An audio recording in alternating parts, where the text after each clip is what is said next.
श्री शिवाय नमस्तुभ्य। आप सभी का स्वागत है मेरे YouTube चैनल अनकाबे स्टोरी में। हम सबको पता है कि 13 मार्च को होलिका दहन का बहुत ही विशेष सा दिन है, जिस दिन होलिका जलाई जाती है। होलिका की जो राख होती है वो अपने आप में एक अमृत के समान होती है, और इसलिए अगर आपके जीवन में कष्टों का भरमार है, बहुत उपाय सब कुछ कर रहे हो, तो साल में एक बार आती है होलिका दहन, और साल में एक बार आता है होली। यह मौका अगर आपने छोड़ा तो 365 दिन के बाद ही फिर यह मौका मिलेगा। इसलिए एक कांच की बोतल चाहिए और राख थोड़ी सी चाहिए होलिका के इस उपाय को करने के लिए।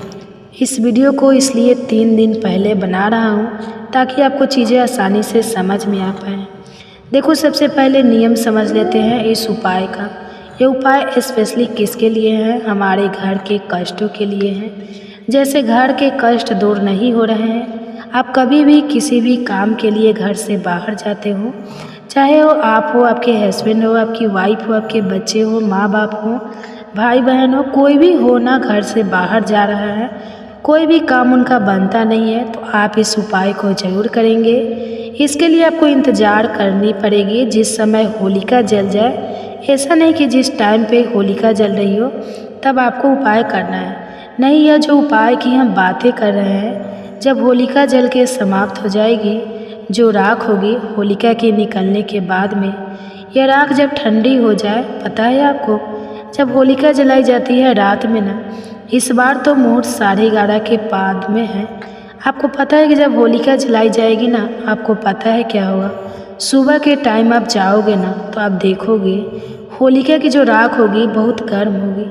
और काफ़ी लोगों के पिछले बार भी ये उपाय किए थे और उनके घर में सुधार आई थी। थोड़ा सा दिमाग लगा के काम किया करो, हल्का सा टच कर लो कि अरे गर्म हो तो किसी कपड़े से टच कर लो, किसी छोटी सी प्लास्टिक ले लो, कुछ भी कर लो, या फिर आसपास के एरिया में जहाँ पे जो होलिका की राख को ठंडी हो जाए ना, उस ठंडी राख को अपनों लेना है, ठीक है ना?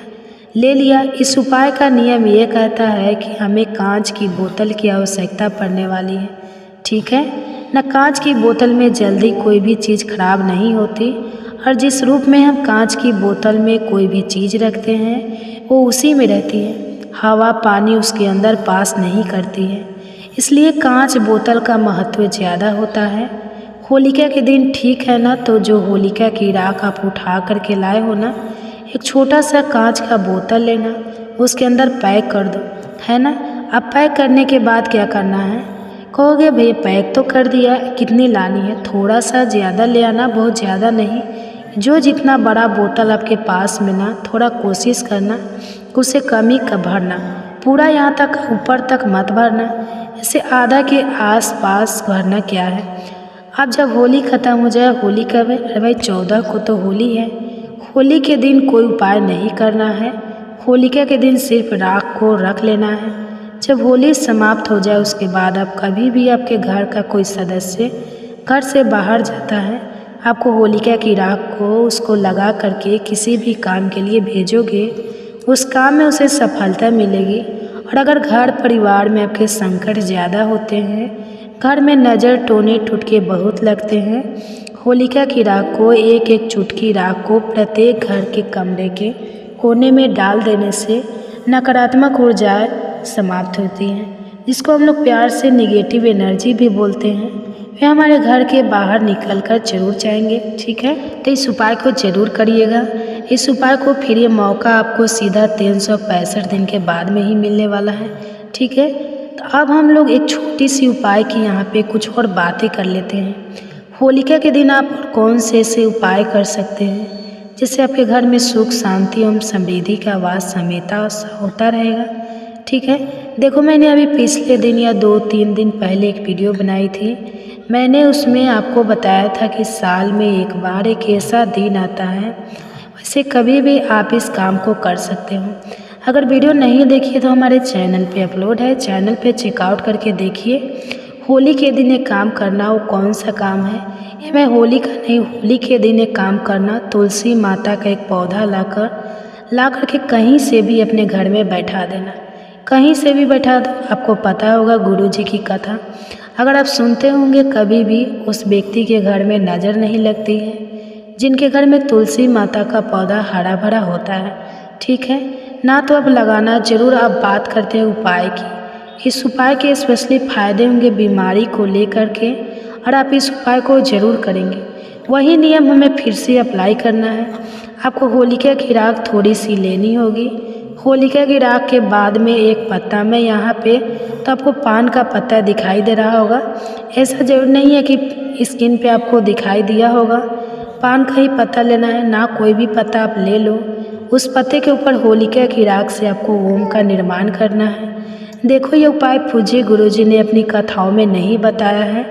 इस दूसरे उपाय की बात कर रहा हूँ। ये उपाय मेरी दीदी वगैरह थी तो मुझे बताया करती थी कि बेटा ऐसे करना, तो मुझे लगा कि आपको भी इस उपाय के बारे में ज़रूर बताना चाहिए। बड़ा ही स्पेशली सा उपाय था, उन्होंने बताया था बहुत ही प्यार से मुझे, वही मैं आपको बता रहा हूँ। पत्ते के ऊपर क्या करना है, ओम का निर्माण करना, और इस ओम लगे हुए पत्ते पे जो राख होगी होलिका की, शिवलिंग के ऊपर नहीं रखेंगे। सिर्फ हल्का सा शिवलिंग को, उस पत्ते को टच कराना और लेके चले जाना। महादेव की शिवलिंग के पीछे जो का मंदिर होगा ना, उसके पीछे रख के चले आना। या तो होलिका के ही दिन या फिर होली वाले दिन अगर आप इस उपाय को करते हैं तो आपके घर परिवार में जिस व्यक्ति का स्मरण करके नाम और गोत्र बोल के आप इस उपाय को कर रहे हो, आपके घर की जो बीमारियां होगी वो हमेशा के लिए ख़त्म हो जाएगी। बहुत ही प्यारा सा, बहुत स्पेशली सा उपाय था, तो करिएगा जरूर इस उपाय को। इससे प्यारा मौका आपको नहीं मिलने वाला है। तो आपको समझ में आ गया है, आगे बढ़ते हैं। अब इस वीडियो के हम लोग अपने तीसरे उपाय की तरह, जो कि आप सभी को होलिका के दिन इस श्लोक के साथ में करना है। यह उपाय देखो, होलिका का दिन हुआ या होली का दिन हुआ, ये दिनों में नज़र बहुत, अभी देखो होलिका अष्ट चल रहा है, 13 को ख़त्म होगा होलिका अष्ट। मैंने बताया था कि 7 से 13 के बीच में बच के रहना, इसके बीच में नज़र बहुत लगती है। अब उस नज़र को उतारने का एक बड़ा ही प्यारा सा उपाय है, समझाओ। लेकिन जल्दी से करिए वीडियो को लाइक। जिसने अभी तक चैनल को सब्सक्राइब नहीं किया, मेरी आवाज़ आप पहली बार सुन रहे हो, जल्दी से कर दो चैनल को सब्सक्राइब, ठीक है ना। देखो, अब ये तीसरा उपाय के लिए हमें क्या चाहिए होगा, आपको चाहिए होगा 5 लौंग, ज़्यादा नहीं, सिर्फ कितने 5 लौंग लेंगे। साथ ही साथ आप सभी लोगों को 1 या 2, बहुत ज़्यादा नहीं, 1 या 2 काली मिर्च लेंगे, 5 लौंग लेंगे, छोटा सा दिया लेना। दीपक सभी घर में होगा। इस उपाय के लिए ज़रूरी बिल्कुल भी नहीं है कि नया दीपक लेना है, पुराना दीपक इस्तेमाल कर सकते हो, कोई इशू नहीं है। अब इसी पुराने दीपक के अंदर जो आपके पास में क्या है, 5 आपके पास में लौंग है या 2 आपके पास में काली मिर्च है। साथ ही साथ आप सभी को इस दीपक के अंदर कपूर के 2 टुकड़े रखने हैं। कितने टुकड़े रखोगे, मात्र 2 टुकड़े रख लेंगे। अब आप इसको उठाना कहाँ पे लेके जाओगे, कहीं लेके नहीं जाना है। इस उपाय को आपको अपने घर के अंदर करना है। इस उपाय को आपको अपने घर के अंदर करना है। घर में जितने भी रूम हो, कमरे हो, उन सभी कमरों में इस दीपक को रखना और जला देना, ठीक है ना। जब वह दीपक जल जाए तो उसको किसी प्लेट में रख देना, और ना हाथ से टच करोगे तो हाथ जल सकता है। उसको प्लेट में रखने के बाद में आपको घर में जितने भी रूम्स हो, सभी कमरों में इसकी धुआं जानी चाहिए। क्या स्मेल जानी चाहिए, कोने कोने में इसकी स्मेल जाएगी, और किसी भी कारण से कोई भी नकारात्मक ऊर्जा और घर में अगर आपके प्रवेश कर चुकी है तो उस लौंग और काली मिर्च कपूर के जलने से वो नकारात्मक ऊर्जा आपके घर से बाहर गायब हो जाएगी। आप खुद सोच भी नहीं पाओगे, आप खुद जान भी नहीं पाओगे, ठीक है। आप सभी को इस उपाय को ज़रूर करना है। बाद में जब इसकी राख बच जाएगी, इस दीपक के अंदर उसको उठा करके जब भी आपको मौका मिलेगा, टाइम मिलेगा, पीपल पेड़ के नीचे उसे डाल करके चले जाना। ध्यान रखिएगा, इस उपाय, पूरे उपाय में कुछ भी डालोगे, कुछ भी जलाओगे, बस एक ही महादेव का स्मरण करना है। क्या लिखा है, कुंडकेश्वर महादेव के नाम से आप सभी को इस उपाय को ज़रूर करना, ठीक है। 3 उपाय समझ में आ गए। आगे बढ़ते हैं अब इस वीडियो के सबसे आखिरी और बहुत स्पेशल से उपाय की, जो कि हमें मौका मिलता है 365 दिन में मात्र एक बार करने का। इस उपाय को ठीक ना समझने की कोशिश करते हैं। ये उपाय स्पेशली होगी आपकी इच्छा की पूर्ति के लिए। जैसे घर में किसी भी प्रकार से संकट चल रही हो, या फिर आपका कोई काम बन नहीं रहा हो, आपकी कोई ऐसी कामना है जो बहुत दिनों से अधूरी है, तो थोड़ा सा लीजिएगा अबीर। अब होली का दिन है तो अबीर गुलाल तो घर में रहेगा ही। अबीर लेना थोड़ा सा। अबीर लेने के बाद में आप सभी को इस प्रकार से क्या लेना होगा, इस इत्र लेना है। मेरी बात सुनिए, क्या लेना है, इत्र। बहुत ज़्यादा नहीं, थोड़ा सा इत्र लेंगे। फिर तांबे का लोटा लेंगे, उसके अंदर जल भरेंगे और फिर महादेव के शिवलिंग के पास पहुंच जाएंगे। फेस रखना उत्तर दिशा। डायरेक्ट जो आपके पास में इत्र है, पहले इत्र का लेपन महादेव के शिवलिंग के ऊपर करेंगे। कर दिया। करने के बाद में जो आपके पास में क्या है, अबीर गुलाल जिस भी रंग का, जिस भी कलर का है, अब अपनी मनोकामना अपने विशेष कहते हुए एक नाम बोलना है। और कौन सा नाम है बताओ भाई। चंपे महादेव होलिका के दिन चंपेश्वर महादेव का नाम लेकर के इत्र के ऊपर गुलाल अबीर का लेपन करके और एक लोटा जल अगर हम अपनी मनोकामना कह के समर्पित करते हैं, फिर हमको कभी भटकने की आवश्यकता नहीं पड़ती। हमारी वर्षों पुरानी जो इच्छा होती है ना, जो मनोकामना होती है, वो बहुत ज़्यादा जल्दी पूरी जरूर हो जाती है। तो मैंने कोशिश की आप सभी लोगों को होलिका दहन के दिन करने वाले बहुत ही प्यारे से स्पेशल से उपाय के समझाने की।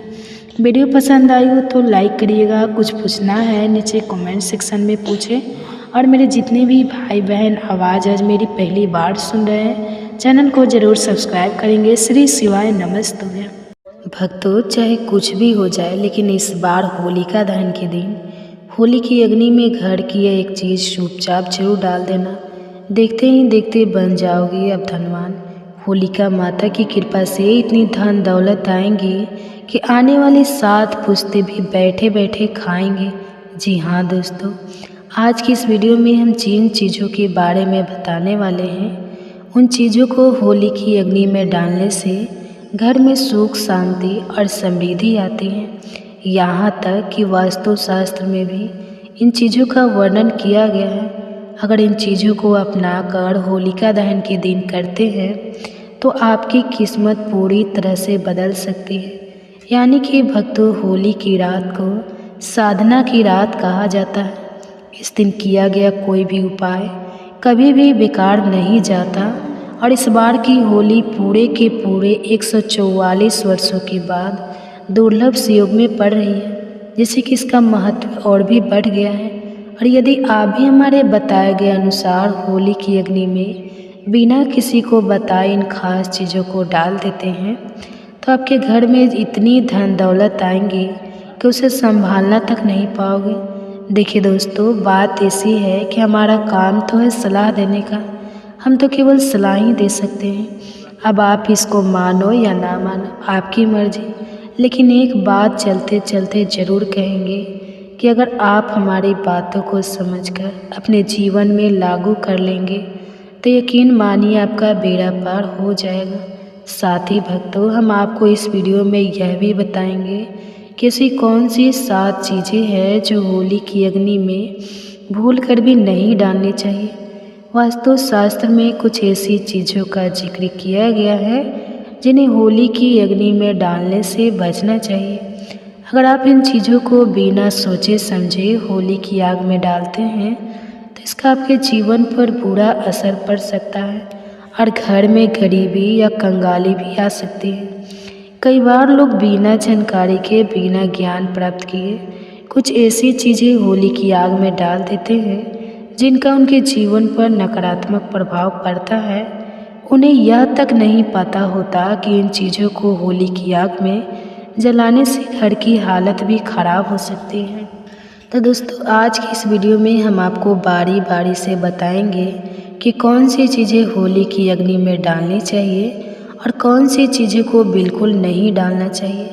इससे आपका जीवन बेहतर हो सकता है और घर में सुख शांति बनी रहती है। पूरी जानकारी के लिए इस वीडियो को अंत तक जरूर देखें ताकि आप होली के दिन अनर्थ काम करने से बच सकें। और यदि आप इस चैनल पर नए हैं तो चैनल को सब्सक्राइब करके वीडियो को एक लाइक ज़रूर कर दें और कमेंट्स बॉक्स में हैप्पी होली ज़रूर लिख दें, जिससे कि होलिका माता की कृपा आपको प्राप्त हो सके। होलिका दहन की रात हिंदू धर्म में बहुत पवित्र और शक्तिशाली मानी जाती है। इस दिन का खास महत्व है और कहा जाता है कि साल 2025 में जो होलिका दहन होगा वो बहुत ही चमत्कारी और विशेष होगा। इस बार होलिका दहन के साथ चंद्र ग्रहण भी लगेगा, जिससे इस रात का महत्व और भी बढ़ जाएगा। ऐसे में इस रात किए गए कुछ उपाय और साधनाएं बेहद प्रभावशाली मानी जाती हैं। तो आज इस वीडियो में हम जानेंगे कि होली के दिन कौन से उपाय करने से हमारी किस्मत बदल सकती है और हमें धन समृद्धि की प्राप्ति हो सकता है। साथ ही हम यह भी जानेंगे कि होलिका दहन की राख के चमत्कारी फायदे क्या हैं और दहन में कौन सी चीज़ें डालने से जीवन की परेशानियां दूर हो सकती हैं। इस विशेष अवसर पर भगवान विष्णु और उनके नरसिंह अवतार की कृपा प्राप्त करने के लिए कुछ विशेष उपाय करने की सलाह दी जाती है। इस वीडियो में हम आपको इस उपायों के बारे में पूरी जानकारी देंगे, तो कृपया वीडियो को अंत तक देखें ताकि आप यह सब जान सकें। चलिए भक्तों, सबसे पहले हम आपको होलिका दहन की सही डेट और टाइम बता देते हैं। भक्तों, पंचांग के अनुसार इस साल फाल्गुन पूर्णिमा तिथि 13 मार्च गुरुवार को सुबह 10:36 से शुरू होगी और 14 मार्च शुक्रवार को दोपहर 12:01 पर समाप्त होगी। क्योंकि चंद्रोदय 13 मार्च को ही होगा, इसलिए पूर्णिमा का व्रत 13 मार्च गुरुवार को रखा जाएगा। होलिका दहन 13 मार्च गुरुवार को होगा। अगले दिन 14 मार्च शुक्रवार को रंगों वाली होली खेली जाएगी। भद्राकाल की बात करें तो पूर्णिमा लगते ही भद्राकाल भी शुरू हो जाएगा। भद्राकाल 13 मार्च गुरुवार को सुबह 10:36 से लेकर देर रात 11:07 तक रहेगा, 26 मिनट तक रहेगी। ऐसे में होलिका दहन भद्रा खत्म हो जाने के बाद किया जाएगा। होलिका दहन का शुभ मुहूर्त 13 मार्च गुरुवार को रात 11:26 से लेकर मध्य रात्रि 12:35 तक रहेगा। भक्तों, होलिका का पूजन और दहन हमेशा शुभ मुहूर्त में ही करना चाहिए। अशुभ समय में किया गया होलिका दहन जीवन भर परेशानियों को बुलावा दे सकता है। चलिए भक्तों, अब हम इस वीडियो पर ज़्यादा बकवास ना करते हुए सबसे पहले यह जान लेते हैं कि होलिका दहन की अग्नि में कौन सी चीज़ें हमें नहीं डालना चाहिए, जिससे कि हम किसी अनहोनी से बच सकें। भक्तों, पूज्य गुरु जी कहते हैं कि होली का त्यौहार खुशियों और रंगों का होता है, लेकिन क्या आप जानते हैं कि होली की अग्नि में कुछ चीज़ें डालने से आपके जीवन पर नकारात्मक असर पड़ सकता है। वास्तुशास्त्र के अनुसार कुछ चीज़ें हैं जिन्हें होली की आग में डालने से आपको नुकसान हो सकता है। अगर आप इन चीज़ों को होली की अग्नि में डालते हैं तो इससे घर में गरीबी आ सकती है और जीवन में परेशानियां बढ़ सकती हैं। अक्सर लोग बिना जाने समझे होली की आग में कई चीज़ें डाल देते हैं, जिनका जीवन भर गलत असर पड़ता है। इस वीडियो में हम आपको बताएंगे कि वो कौन सा चीज़ें हैं जिन्हें आपको होली की अग्नि में भूलकर भी नहीं डालना चाहिए। साथ ही हम यह भी बताएंगे कि कौन सी चीज़ें डालना आपके लिए शुभ हो सकती है, ताकि आपके जीवन में खुशहाली और समृद्धि बनी रहे। हम आपको पूरी जानकारी देंगे ताकि आप इस होली के पर्व को सही तरीके से मनाएं और ऐसी कोई भी गलती ना करें जो आपके जीवन में बुरे प्रभाव डाल सके। इसलिए इस वीडियो को अंत तक ज़रूर देखें और अगर आप इस चैनल पर नए हैं तो वीडियो को लाइक करके चैनल को सब्सक्राइब कर लें और कमेंट्स बॉक्स में आप अपनी राशि या अपने शुभ नाम को जरूर लिख दें, ताकि हम आपकी भाग्य में चल रही परेशानियों से संबंधित कुछ उपाय बता सकें। भक्तों, पूज्य गुरु जी कहते हैं कि हर साल की तरह होली की अग्नि में कुछ खास सावधानियां का पालन करना बहुत ज़रूरी है, ताकि आप खुद को और अपने परिवार को किसी भी तरह के नकारात्मक प्रभाव से बचा सकें। इस वीडियो में हम विस्तार से बताने वाले हैं कौन सी चीज़ें डालने से बुरे परिणाम हो सकते हैं और कौन सी चीज़ें डालने से घर में सुख समृद्धि आएगी। तो आइए भक्तों, जानते हैं होली की अग्नि में क्या डालना चाहिए और क्या नहीं। अब जब आप होली की अग्नि में अनाज अर्पित करें तो ध्यान रखिए कि वह पूरा और ताज़े पत्तों से ढका हुआ हो। कभी भी टूटा या खराब अनाज ना डालें, क्योंकि इससे होली माता का आशीर्वाद नहीं मिलेगा, बल्कि इससे नकारात्मक प्रभाव हो सकता है। पूजा में हमेशा शुद्ध और संपूर्ण वस्तुओं का उपयोग करें, क्योंकि अधूरी चीज़ों से अधूरा ही फल मिलता है। होली की अग्नि में गन्ना डालना भी बहुत शुभ माना जाता है, लेकिन ध्यान रखें कि गन्ने की संख्या 2, 5, 7, 11 या 21 होनी चाहिए। 3 नहीं, यह संख्या पूजा को विशेष रूप से प्रभावी बनाती है। पानी वाला नारियल कभी ना डालें, ऐसा करने से पाप का सामना करना पड़ सकता है। हमेशा सूखा नारियल अर्पित करें और इस नारियल को पूरे परिवार से स्पर्श करवा कर अग्नि में अर्पित करें। इससे होली माता का आशीर्वाद प्राप्त होता है और घर में कष्ट दूर होते हैं। जो पकवान अपने घर में बनाए हैं उन्हें होली माता को अर्पित करना बहुत शुभ होता है।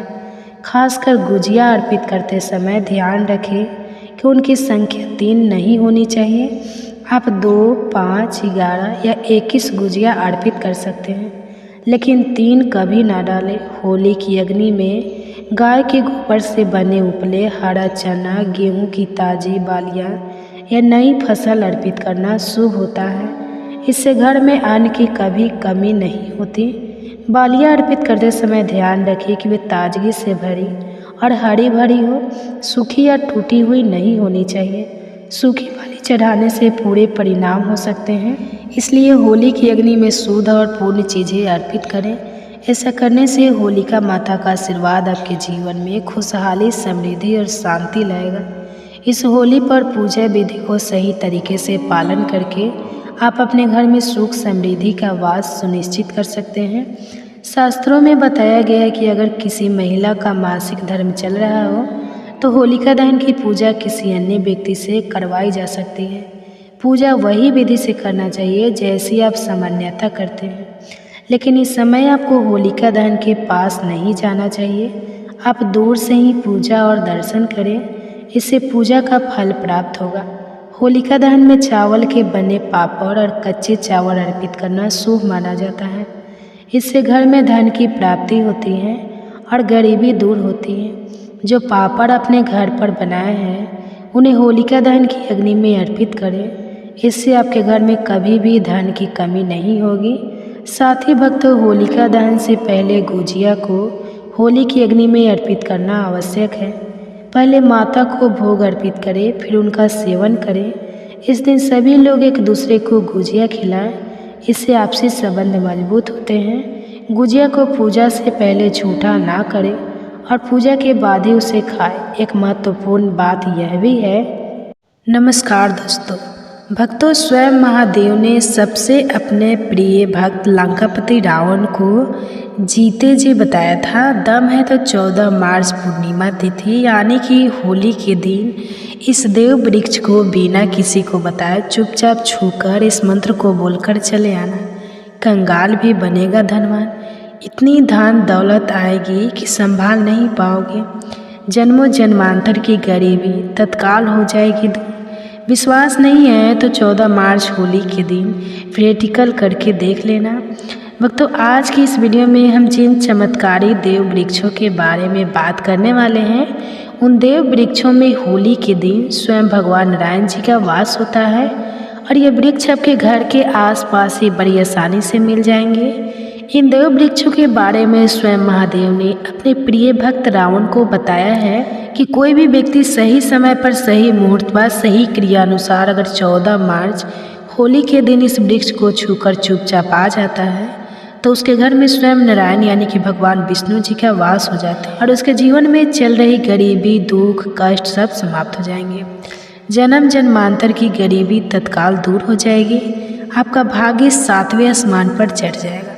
जहाँ भी जाओगे धन दौलत पीछे पीछे आएगी। तो फिर आपसे एक छोटा सा अनुरोध है कि वीडियो को पूरा देखिए, तभी लाभ की प्राप्ति हो सकती है।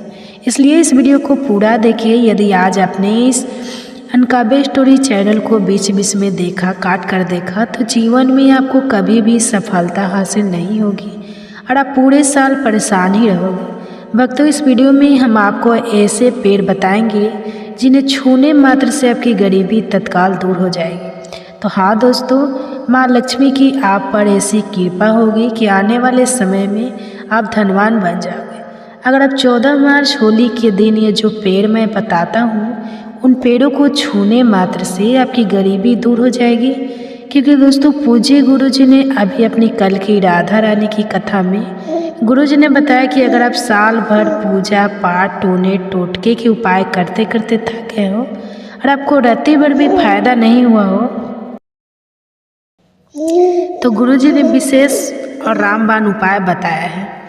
14 मार्च होली इस बार 140 साल बाद दुर्लभ संयोग में आसमान लाल होने वाला है और इस बार 2025 में होली पूरे के पूरे 44 वर्षों बाद महाकुंभ में पड़ने जा रही है। महाकुंभ में आए साधु संत ने भी इन वृक्षों के बारे में बताया है। तो जो पेड़ के बारे में हम आपको बताने वाले हैं, अगर आप उसे हमारे बताए अनुसार सही समय और शुभ मुहूर्त देकर छू लेते हैं तो यकीन मानिए आपके जीवन में कुछ दिनों बाद धन की वर्षा होने लगेगी। फिर आपके जीवन में आपको उन्नति करने से कोई नहीं रोक पाएगा। आपकी हर मनोकामना पूरी होगी, खुशियाँ से भर जाएगा आपका घर। यदि आप 14 मार्च होली के दिन इस देव वृक्षों को छू लेते हो तो तीनों देव ब्रह्मा विष्णु महेश का आपको आशीर्वाद मिल जाएगा।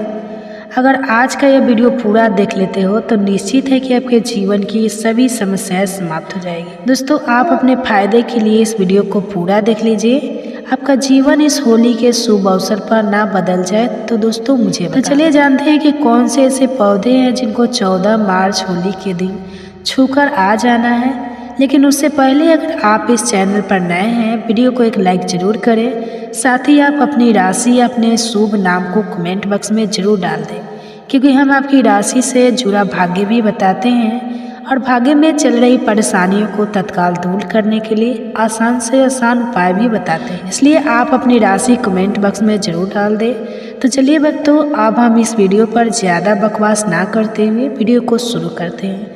देखिए दोस्तों, हिंदी संस्कृति में कई तरह के पौराणिक मान्यताओं को महत्व दिया गया है कि कई ऐसे पेड़ पौधे होते हैं जो कि देव वृक्ष कहे गए हैं और काफ़ी शुभ भी माने गए हैं। प्रकृति में मौजूद कई ऐसे पेड़ पौधे होते हैं जो कि हमारे जीवन में चल रही परेशानी को दूर कर देते हैं। खास बात यह है कि पेड़ पौधे की न सिर्फ लोग पूजा करते हैं बल्कि औषधि के रूप में भी प्रयोग करते हैं।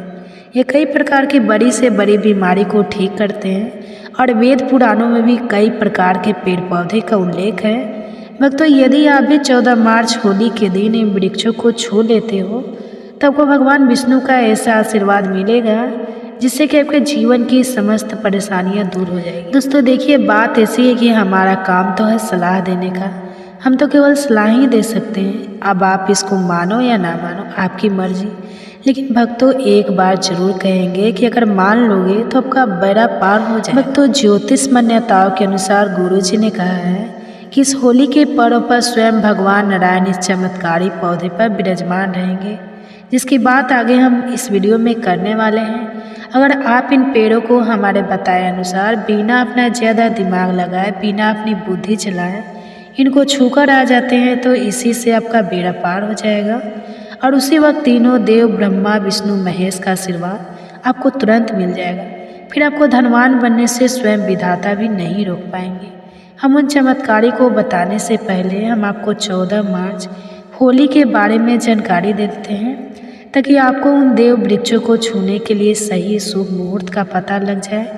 आइए जानते हैं होली की सही डेट टाइम का शून्यकाल के बारे में। पंचांग के अनुसार इस वर्ष होली का त्यौहार 14 मार्च 2025 शुक्रवार को मनाया जाएगा। होली का दान 13 मार्च 2025 गुरुवार की रात को किया जाएगा। फाल्गुन पूर्णिमा तिथि 13 मार्च को सुबह 10:35 से शुरू होकर 14 मार्च को दोपहर 2 बजे से शुरू होकर 12:02 तक रहेगी। होलिका दहन के शुभ मुहूर्त के लिए भाद्रा काल का ध्यान रखना आवश्यक है, क्योंकि भाद्रा काल में होलिका दहन करना शुभ नहीं माना जाता। इस वर्ष 13 मार्च को भाद्रा काल सुबह 10:36 से रात 11:27 तक रहेगा। इसलिए होलिका दहन के लिए शुभ समय रात 11:27 के बाद होगा। 14 मार्च को रंगों की होली खेली जाएगी। इस दिन चंद्र ग्रहण भी लगेगा जो सुबह 9:29 से दोपहर 3:29 तक रहेगा। हालांकि यह ग्रहण भारत में दिखाई नहीं देगा, इसलिए यहाँ सूतक काल मान्य नहीं होगा और आप बिना किसी चिंता के होली का आनंद ले सकते हैं। पूर्णिमा के दिन स्नान, दान और सत्यनारायण भगवान की पूजा का विशेष महत्व होता है। जो लोग व्रत रखते हैं वे 13 मार्च को चंद्रमा को अर्घ्य देंगे और अगले दिन स्नान दान करेंगे। भक्तों, यदि आपको 14 मार्च होली के पेड़ पौधों को छूना है तो किसी भी टाइम आप छूकर आ सकते हो, उसमें कोई भी दिक्कत वाली बात नहीं है। चलिए अब हम आपका ज़्यादा समय बर्बाद ना करते हुए बताते हैं कि कौन कौन से पेड़ पौधे को छूना चाहिए। दोस्तों, हमारे हिंदू धर्म में देवी माता रानी के अनेक स्वरूप कहे गए हैं, जिसमें वृक्षों को भीमा देवी के स्वरूप कहा जाता है। तो आज मैं आप लोगों को ऐसे वृक्ष के बारे में बताऊंगा जिनको 14 मार्च होली के दिन छूना बेहद शुभकारी बताया गया है। होली के दिन में इनको छूने मात्र से शत्रु दोष, कर्ज दोष, गरीबी दोष सब समाप्त होते हैं। होली का दिन भगवान नारायण को प्रसन्न करने के लिए सबसे उपयुक्त दिन माना जाता है। और होली के पावन पर्व में कुछ ऐसे वृक्ष हैं जो कि देव वृक्ष कहे गए हैं, देवी वृक्ष कहे गए हैं। यह देवी के स्वरूप होते हैं, माता काली के स्वरूप होते हैं। और हमारे धर्म में पेड़ पौधे को देवी देवता मान करके हम इनकी पूजा करते हैं और हमें पूजा भी जरूर करनी चाहिए। विज्ञान भी कहता है पेड़ पौधे मनुष्य को फ्री में प्राण वायु प्रदान करते हैं और पेड़ पौधे में ऑक्सीजन देते हैं और हमारे जो कार्बन डाइऑक्साइड होता है उसे ग्रहण करके सभी प्रकार की जितनी भी नकारात्मक चीज़ें होती हैं उसे अपने अंदर में स्वयं सोख लेता है और हमें ताजगी प्रदान करता है। और 14 मार्च होली के समय में कुछ ऐसे पेड़ पौधे हमारे धर्म शास्त्र में कहे गए हैं जिनको छूने मात्र से व्यक्ति के बंद किस्मत के ताले खुल जाते हैं, व्यक्ति का सौभाग्य चमक जाता है। हमारे शास्त्रों में पेड़ पौधे को बहुत ही गुणकारी कहा जाता है क्योंकि इनमें साक्षात देवताओं का वास होता है। अनेक बीमारियों का उपचार पेड़ पौधे में ही छुपा है। पेड़ पौधे में कई जड़ी बूटियाँ पाई जाती हैं और भगवान श्री कृष्ण ने गीता में स्वयं कहा है कि वृक्षों में मैं पीपल का वृक्ष हूँ। पीपल के वृक्ष को वृक्षों का राजा कहा जाता है क्योंकि पीपल वृक्ष की जो आयु होती है सबसे ज़्यादा होती है, सबसे अत्यधिक होती है। पीपल वृक्ष सर्वशक्तिमान होता है, पूजा पाठ में अत्यधिक इसका महत्व होता है। तो चलिए आज मैं आप लोगों को 14 मार्च होली के दिन छूने जाने वाले वृक्ष के बारे में बताऊंगा। तो कमेंट्स में हर हर महादेव अवश्य लिख दीजिए क्योंकि जब भगवान भोलेनाथ का नाम लिखा या बोला जाता है तो भगवान भोलेनाथ उस व्यक्ति से बहुत ही जल्दी प्रसन्न हो जाते हैं। दोस्तों, हमारे धर्मशास्त्र में अनेक ऐसे वृक्ष हैं जिन्हें कल्याणकारी और मंगलकारी माना गया है। ये वृक्ष केवल पर्यावरण के लिए नहीं बल्कि हमारे जीवन के लिए भी बेहद महत्वपूर्ण होते हैं। खासकर अगर आप इन वृक्षों को छूते हैं तो आपकी सारी परेशानियां, कष्ट, दुख और तकलीफें खत्म हो जाती हैं। होली के दिन जो कि 14 मार्च को इन वृक्षों का असर कई गुना बढ़ जाता है। इस दिन शक्ति धरती लोक में आ जाती है और इस दिन हर वस्तु में प्राण और चेतना का संचार होता है। जब ये शक्ति पूरे ब्रह्मांड में फैली होती है तो जितने भी पेड़ पौधे, जीव जंतु और चल अचल वस्तुएं हैं सब में शक्ति जागृत हो जाती है। इस विशेष समय में अगर आप देवी स्वरूप कहे गए पेड़ पौधों को जाकर छू लेते हैं तब के जीवन के सारे दुख, कष्ट, रोग और परेशानियां समाप्त होते हैं। खासकर काल सर्प दोष, मंगल दोष, प्राण दोष, राहु दोष जैसी समस्याएं तत्काल अपना असर छोड़ देती है और पूरी तरह समाप्त हो जाती है। दोस्तों, आज मैं आपको 4 से 5 देव वृक्षों के बारे में बताने जा रहा हूँ जिन्हें हमारे धर्मशास्त्र में बहुत महत्वपूर्ण माना गया है। ये चारों वृक्ष आपके जीवन में सुख, समृद्धि और खुशहाली लाने के लिए बेहद प्रभावशाली होते हैं। इसलिए इस वीडियो को ध्यान से देखना क्योंकि अगर आपके इस बीच में काट कर देखा तो बाद में आपको पछताना पड़ सकता है। 14 मार्च होली का पर्व ऐसा है जब आपको लंबी लंबी पूजा पाठ करने की ज़रूरत नहीं होती। बस अगर आप इन विशेष वृक्षों को होली के दिन सही तरीके से छू लेते हैं और का आशीर्वाद लेते हैं तो आपका सारी समस्या और गरीबी खत्म हो सकती है। ये वृक्ष इतने शक्तिशाली होते हैं कि आप अपनी आँखों से इनका असर देख सकते हैं। और ख़ास बात यह है कि सारे देव वृक्ष आपके आसपास आसानी से मिल सकते, तो आप इन्हें अपने घर के पास ही ढूंढ सकते हैं। अब वीडियो में आगे बढ़ने से पहले अगर आपने अभी तक कमेंट बॉक्स में हर हर महादेव नहीं लिखा है तो कृपया हर हर महादेव ज़रूर लिखें। इससे हमें बहुत अच्छा लगता है जब आप हमारे वीडियो में कमेंट्स करते हैं और उसे लाइक करते हैं। इससे हमारा मनोबल बढ़ता है और हम और भी अच्छी जानकारी आपके लिए लेकर आते हैं। तो अब हम बात करते हैं कि कौन से वे 3 वृक्ष हैं जिन्हें हमें 14 मार्च होली के दिन छूकर आ जाना चाहिए। ये वृक्ष न सिर्फ आपके जीवन को खुशहाल बनाते हैं बल्कि आपकी गरीबी और दुख दर्द को भी समाप्त कर देते हैं। इसलिए मैं चाहूँगा कि आप सब 14 मार्च होली को इन वृक्षों की पूजा जरूर करें और उन्हें छुएं क्योंकि इस दिन इस वृक्ष की पूजा करने से आपको अनगिनत लाभ मिल सकते हैं। चलिए भक्तों, अब हम जानते हैं कि वे देव वृक्ष कौन से हैं जिन्हें छूने से हमारी गरीबी खत्म हो जाती है और जीवन में सुख समृद्धि का आगमन होता है। पहला वृक्ष है बेल का वृक्ष, जिसे हम खास तौर पर में इस्तेमाल करते हैं। महाशिवरात्रि के दिन बेल का पेड़ सबसे महत्वपूर्ण माना जाता है।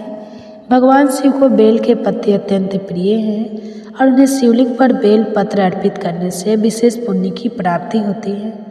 बेल का पेड़ शिव के पूजन के लिए अत्यधिक पवित्र माना जाता है। बेल के पत्तों का उपयोग भगवान शिव के पूजन में विशेष रूप से किया जाता है। बेल वृक्ष माता पार्वती के पसीने से उत्पन्न हुआ और संकट पुराण के अनुसार यह वृक्ष देवी स्वरूप माना गया है, यानी यह नव दुर्गा के स्वरूप है। संकट पुराण की कथा में कहा गया है कि बेल वृक्ष की जड़ में गिरजा तनों में महेश्वरी, शाखाओं में दक्षिणायन, माता पार्वती, फलों में कात्यायनी, फूलों में गौरी, इस वृक्ष के संपूर्ण शरीर में माँ लक्ष्मी जी का वास होता है।